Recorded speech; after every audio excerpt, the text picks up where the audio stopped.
In their 1997 album Dig Your Own Hole, the Chemical Brothers repeatedly asserted it doesn't matter. Well, I'm sorry boys, but it does matter. Monday Matters right here on Gary's Stuff.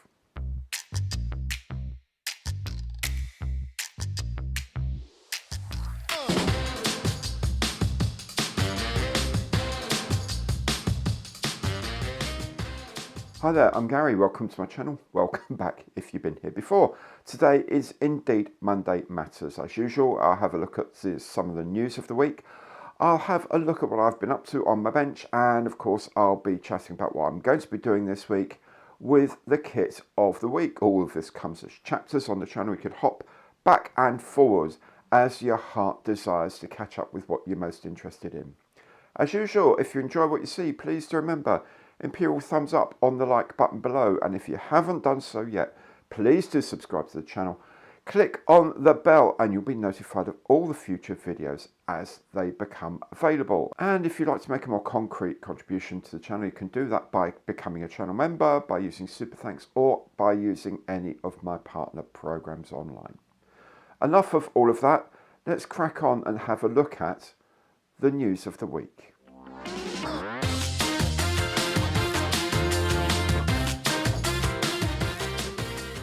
Big news with a little photo is the announcement of the 1/48th scale B24J Liberator from Hobby Boss.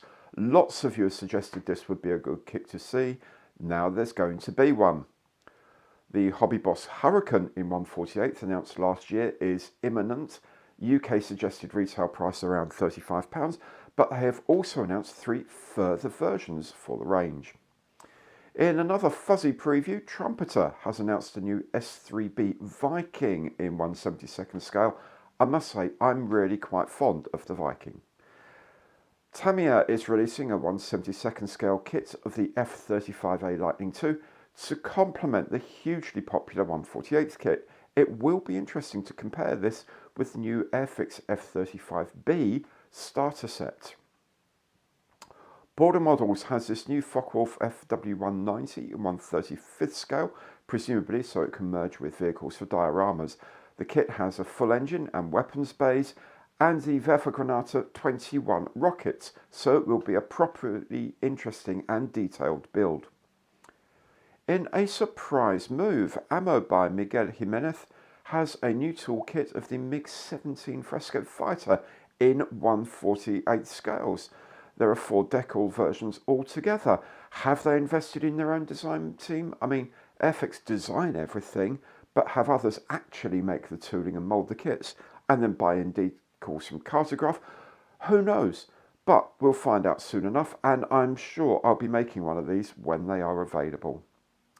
Special Hobby has announced a 1/72nd scale Mosquito PR16 based on a tooling from 2020 that never appeared of a B9 and B16. By coincidence, the PR16 is being released by Airfix this spring. Pilot Replicas has announced new toolings of the UH-1B Huey helicopter and the 84W Sky Raider, both in 1/48th scale. I imagine these will be appearing towards the end of the year. Atlantis is releasing this update of the Boeing SST, or the 2707 Series 100, which was first released in 1968 by Monogram. This is probably the same kit but with new decals. It's a fascinating subject nonetheless, a variable geometry airliner intended to go at Mach 2.7 and has engines under the tail. In 1/400th scale, this will be a model about 23 centimeters or 9 inches long, so quite easy to store. On terra firma, Border has this Sonderkraftfahrzeug 164 Nashorn, or Rhinoceros, tank hunter in 1/35th scale. This is a very comprehensive set with metal barrel and shells, photo etch, and 4 crew figures. Also in 1/35th scale is this Ram Kangaroo armor personnel carrier from Gecko, and on the same chassis they have the Badger flamethrower coming out as well. Slightly more challenging in 1/35th is this resin kit of the Type 63 light tank from Hobbylink in Vietnam. They also have a wide range of conversions for bridge layers, wreckers and recovery vehicles. Well worth checking out if you're looking for something a little off the wall. In 1/16 scale is this M50 Ontos anti-tank vehicle from Tacom. It comes with a command figure, doesn't say anything about the driver, but a fascinating vehicle nonetheless. And finally, topping this week's Weirdometer is the Atlantis reissue of Aurora's 1962 kit of the creature from the Black Lagoon from the film of the same name. But to be fair, with modern diorama materials, I'm sure someone could make a really good effort with this.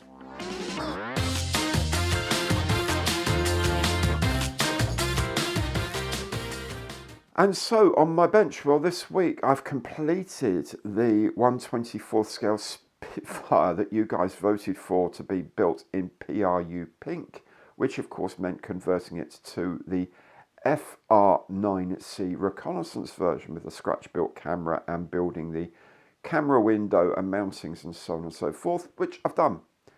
It's finished, and it's been a long project. It's been about a month since I first released a video about this.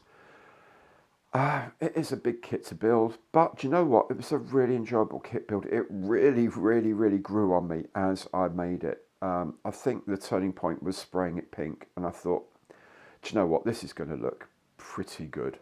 So it's done. Hope you've enjoyed the videos of that. I think there's 5 of them. I don't know what I'm going to do with the kit. I have no idea how I'm going to store it or what I'll end up doing with it. But it was fun to do, so I'm really happy with that. Hope you've enjoyed the videos. Also, I made the Heinkel HE111 from Airfix in 1/72 scale. These kits, do you know what? A lot of people think, oh, it's a Heinkel, it's Airfix. But do you know what? They do really well. A lot of you guys have been watching this. A lot of people have been watching these videos. So it's worth me keeping going with some of these from time to time. Other things as well, obviously. So, yeah, build video and a box opening. Also had a bit of fun with a speeded up video that runs just under 3 minutes. That's a bit of a laugh to do.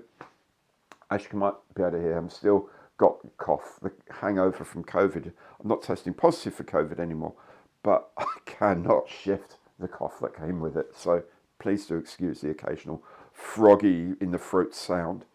I've also been making a start on the Meteor FR9 reconnaissance aircraft. That will be finished this coming week for a video. The build video will be released this week, which makes room on my bench for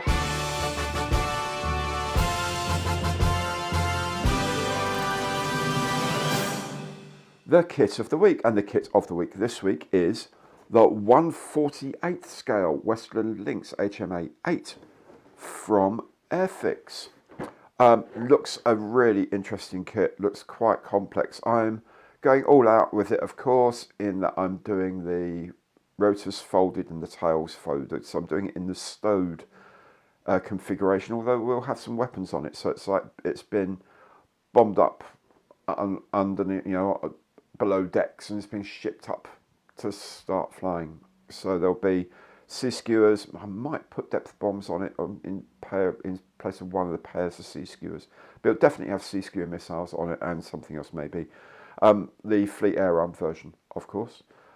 As usual, there'll be a box opening video very soon, and then there'll be a build video on this. Looking forward to building it. It's a level 4, skill level 4 kit, so it's allegedly as difficult as the Spitfire. I don't think it is, but we'll see how we go. Anyway, so build video will be out soon, and box opening video. If you don't want to miss them, please remember, subscribe to the channel, hit the bell. You'll be notified when everything comes out. And if you haven't done so yet, so far and on anything I do, Imperial thumbs up on the like button below if you like it. Every like counts. Thank you so much for watching. I managed to get to the end with this blasted throat. I'll see you very soon on my channel. Take very good care. Catch you later. Goodbye.